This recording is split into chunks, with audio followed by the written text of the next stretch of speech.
the Essenes and Qumranites in original sources. Now, I've already showed to you some of the sources by reading Philo, and mostly, we looked at one particular work that he has written. Every good man is free. There are others that talk about Essenes, and I will be getting sometimes on the surface, sometimes going a little bit deeper in other sources as well. But it is the original sources that guide us primarily, because a lot of people say things about Essenes.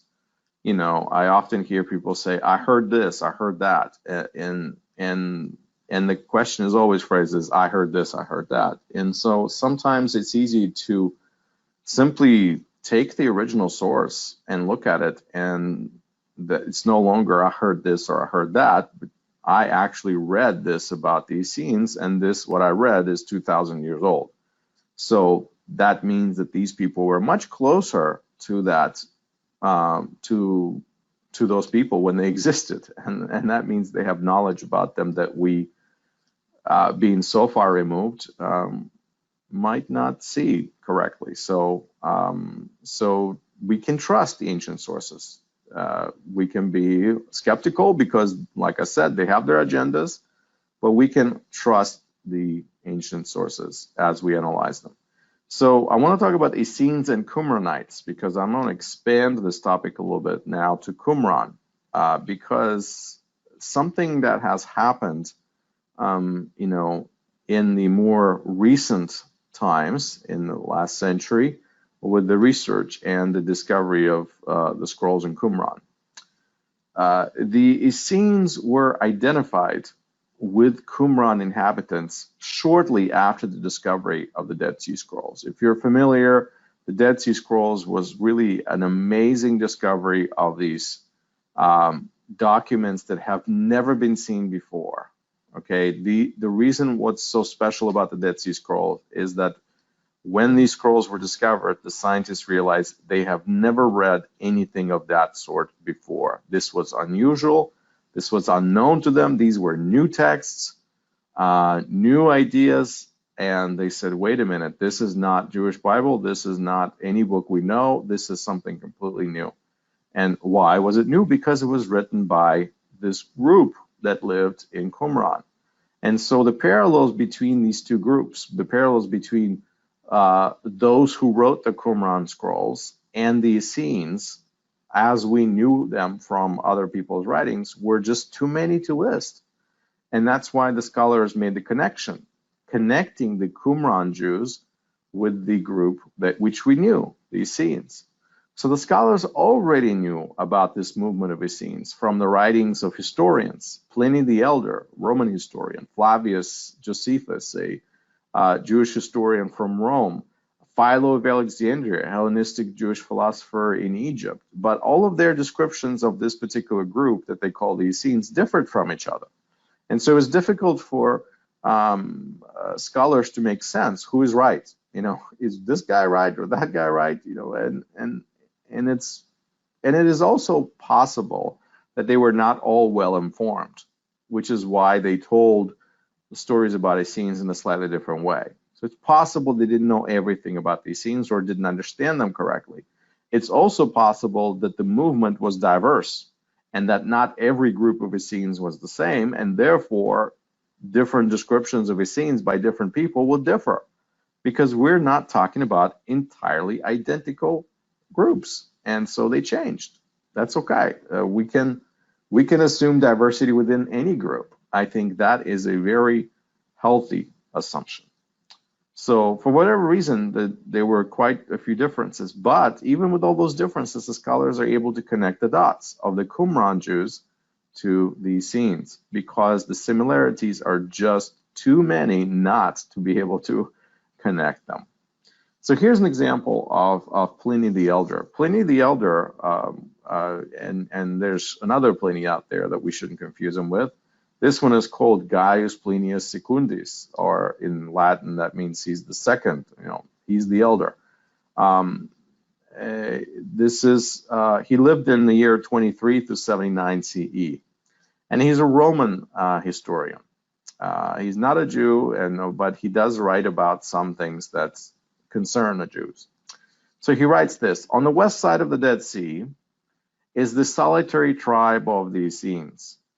It has no women and has renounced all sexual desire, has no money, and has only palm trees for company. Day by day, the throng of refugees is recruited to an equal number by numerous accessions of persons tired of life and driven thither by ways of fortune to adopt their manners. A race in which no one is born lives on forever. So prolific for their advantage is other man's weariness of life. Now, if you notice that the way Pliny writes about these scenes is a bit different of how Philo does. Authors have their biases, as I told you before. They have their purposes, they have their audiences, and their character. Pliny, being a Roman, doesn't feel the same affinity for the Essenes that Philo does. In fact, he speaks about Essenes in a bit condescending way, in a bit sarcastic way, kind of poking fun at them.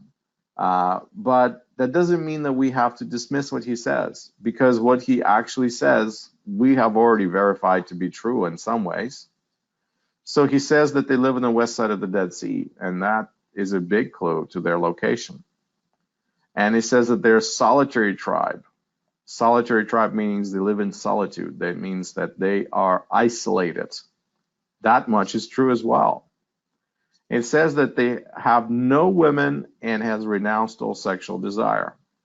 And as far as Pliny was concerned, that was his information upon which he operated. So as far as he knew, that is what they did. They did not practice their sexual impulses whatsoever. And in fact, they had no women. So that means this is all men. That's what Pliny suggests. No money, and only palm trees for company. That's the dig right here. This is the sarcasm. They have only palm trees for company. They have no women, no sex, no money, and they're just surrounded by palm trees. So that's it. That sounds like a really sad existence. I mean, that's what he's painting. Certainly very different from Philo, who is all positive about their pious way of life and Torah and learning. And so the picture which Philo paints is more desirable. This does not make people want to, join these scenes. Let's put it that way. And then he goes more sarcastic. He says, day by day, there's refugees who are recruited. And these are people, he says, persons tired of life and driven thither by the ways of fortune to adopt their manners. So these people who are tired of life come and join these scenes. The people who join these scenes are basically want to get away. They're tired of living the way they're living. They want to get away, and Essenes are just lucky that these people make it to them. Because he says, a race in which no one is born lives on forever. And well, when he says a race, he doesn't really mean a race, not in the way that most people do today. That is something that, it means a people group. That's what he means. And so maybe an unfortunate translation into English. But he basically says, in the people group where no one is born, meaning they do not grow the birth rate, lives on forever. So somehow the movement continues to exist without people being born into the movement. That's what he's trying to say. And he says that this, the advantage that they are taking advantage of other men's weariness of life. He's basically saying there are people out there who want to escape life. They want to escape the harsh realities of life. They're tired of life the way it is. And so they come to the Essenes because that's what they want. They want to escape. And Essenes are happy to offer that escape to them, but that is their advantage. That's how they recruit them in their order. So essentially, Philo basically says that this, what I'm trying to say is, essentially what Pliny says is that these people who come to join the Essenes are all misfits and just want to get out of life. And so Nobody joins their order because they really want to. They just join their order because they can't take life anymore and they want to escape. So again, that's what I mean by saying that Pliny is a bit more sarcastic and certainly more negative on the Essenes. But it doesn't mean that what he offers is not accurate or has no truth in it whatsoever. So at least this is his judgment. That's how he sees it. But he does offer us some good facts about them. And so when people found the Dead Sea Scrolls, when the Dead Sea Scrolls came into the hands of researchers in the 1950s, this picture of the Essenes began to change, to modify, because whatever we knew about Essenes, we knew from these writings, but now something else is coming to light. And eventually that these scrolls were found scattered through 11 caves in the area of the Dead Sea. If you look at the map, you can see the Dead Sea right here. And the primary set of scrolls was found in an area called Qumran. And Qumran, you know, it's only about 20 kilometers from Jerusalem, so about 12.5 miles. But of course, you cannot go directly. There's no straight path there. There's a mountain ridge right here. In fact, there's a mountain ridge running all throughout this area. And so the scrolls weren't just found in Qumran. There's many other scrolls that were found. After 11 caves, the 12th was discovered, and so who knows how many caves there are out there still. But scrolls were found all over this mountain ridge. You see some of the places like in Gedi. You might be familiar with that. That's a biblical place. Nahal Hever. That's another stream. There's another wadi right here. This is a stream. And then there's Masada. Masada is Herod's fortress. So all kinds of writings were found along this mountainous ridge of the Dead Sea. So this is the western shore of the Dead Sea. And so amazingly, the picture of the Essenes started to transform once scrolls and more information was found besides the historical reference that I've already mentioned. So what happened is the scroll fragments were really remarkably preserved, and they were, you know, sealed in jars. They were not exposed to any sun or humidity. They were stored in a very unique way. And because of this way in which they were stored, and because where they were, and Qumran is very dry weather inside the caves, they survived for thousands of years. And so once they were discovered, and after studying the text, many historians looked at them and they agreed that these Qumran Jews who are responsible for this library are somehow connected to the broader movement of the Essenes. So what they knew about the Essenes was connected with what was discovered in the Dead Sea Scrolls.